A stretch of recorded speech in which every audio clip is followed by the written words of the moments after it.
So when lighting a scene, especially in my beginner years, both big shots and moving shots were incredibly daunting. So by big shots, I mean large room, a large space to cover, and then moving shot where a character is walking through the actual scene. So I was like, you know what? Why don't we just put those two difficulties together, try it out, and we'll figure it out together.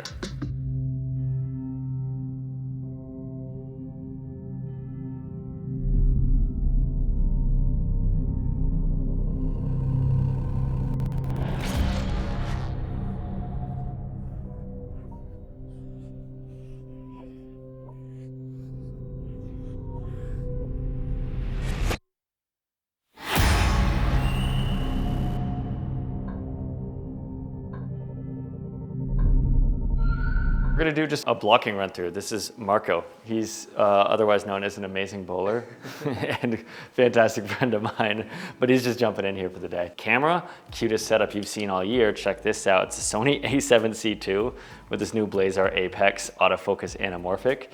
I just wanted something that's it's just us, and I wanted something smooth but nice looking, so this is the setup. So the first move I want is to establish where we are. So I'm just gonna have this truck here and use this mirror to my advantage.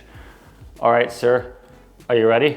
Yes, sir. Go for it. So what the blocking of this scene is, he's coming in the door, comes to the letter, finds out something tragic and kind of scary, and then wanders up the stairs.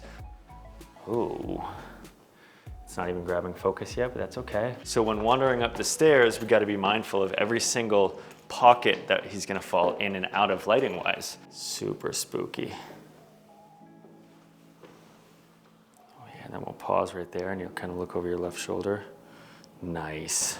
So once he gets to the top of the stairs, it's like, oh, we've got our bank of windows that's right here. Let's start to get like a little spooky view of here. We're creeping along these, we're looking at these, and it's like, what's out there? And you can jog off. We see something bad, we bolt for the door or whatever it is. Sick. So those are all, think of them as checkpoints to where you want a pocket of light to flood in and light your talent. And something we want to keep mind of is the genre or contrast that we're going to achieve. Here, we're going for like thriller, horror, something dark, spooky. So we're shooting at night and we're going to have a lot of shadow and a lot of contrast areas. But what we're going to do is do that in a way where it doesn't feel just overly dark and just underlit. So being a dark, eerie night, something like that, I want to fill the scene with a lot of cool tones, our moonlight. So we've got that bank window that's upstairs.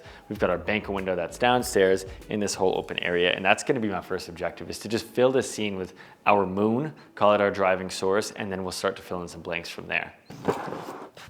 So let's do some deciding here. So the window that Marco hits is that guy. So my goal is to flood that with moonlight as if we've got a moon high and far, and ideally rake along the side of the house as well, because we do see through the window and catch some of the house. This hill is looking like my attack target, whatever. So what I'm looking for out of this is something high, because at the end of the day, we don't have any cranes. All we've got are on the ground things. So I've got some mini Mambos, and luckily this yard has some levels to it. Make sure you use your rocky leg, everybody. So now I gotta get this big light up. It's a multi-step process when you do it alone, my friends.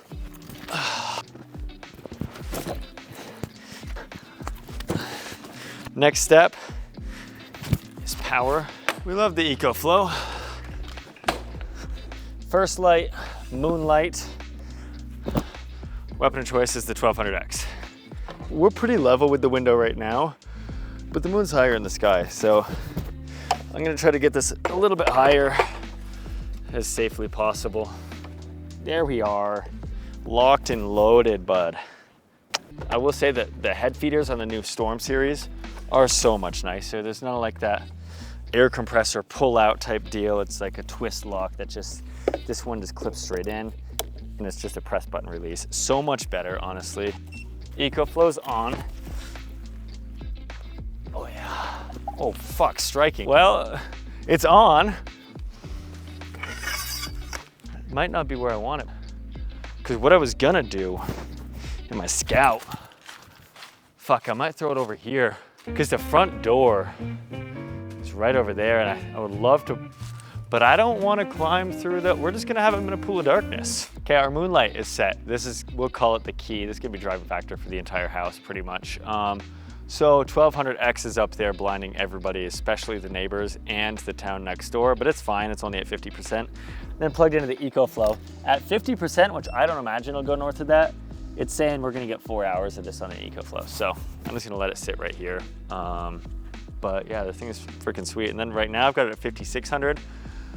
I could cool it down up to 10,000 if I want to, but we're gonna keep it at 56. You know the issue I was telling you about outside with the light, wanting to go down the doorway and see the whole lobbyway and all of that stuff that we said can't happen? It's gonna be really close. Brady's gonna have to make a movement, and I don't know exactly where. I think I'm just gonna have to go climb through the woods, guys. Oh, my shoe's gone. I've acquired it. The bush is eating my shoe. Who wears Birks when they're gaffing?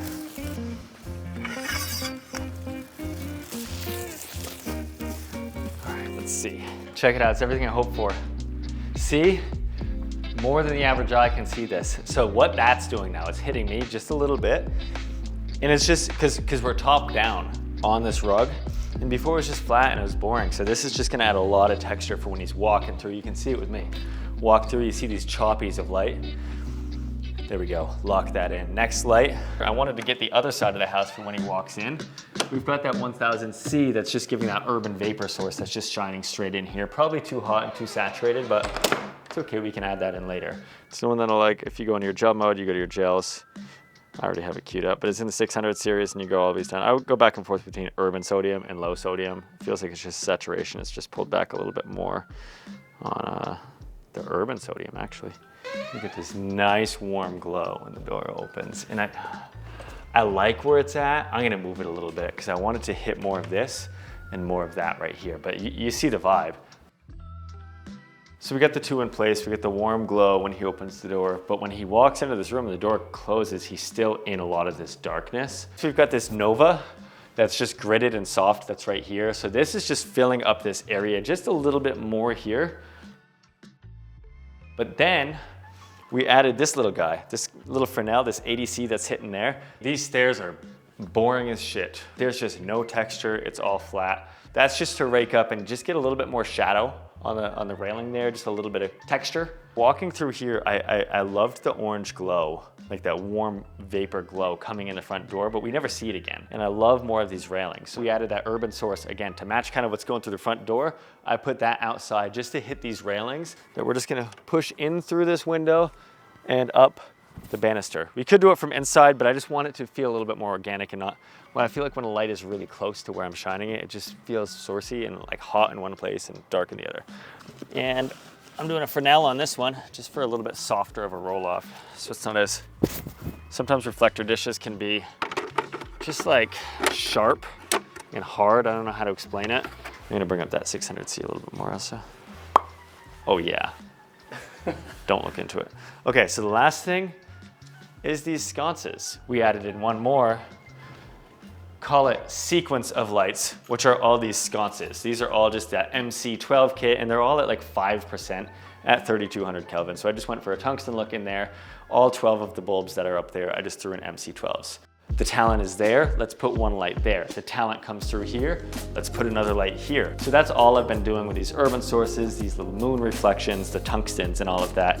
It's important to practice. That's exactly what's going on here. I'm like, hey, I got a free night, why not practice some really fun lighting setups? So whether it's large scale like this or even with the one light that you've got, it's really important to just, you see a scene that you like, recreate it, practice it, do whatever, be inspired by it, because that's how we realize things that work and things that don't. And that is exactly how we lit this big dynamic moving night horror dynamic walking tracking scene. So I busted my ass for you guys. I love you, but please hit the subscribe button. That's probably a cool lens flare right there, I'm not gonna lie.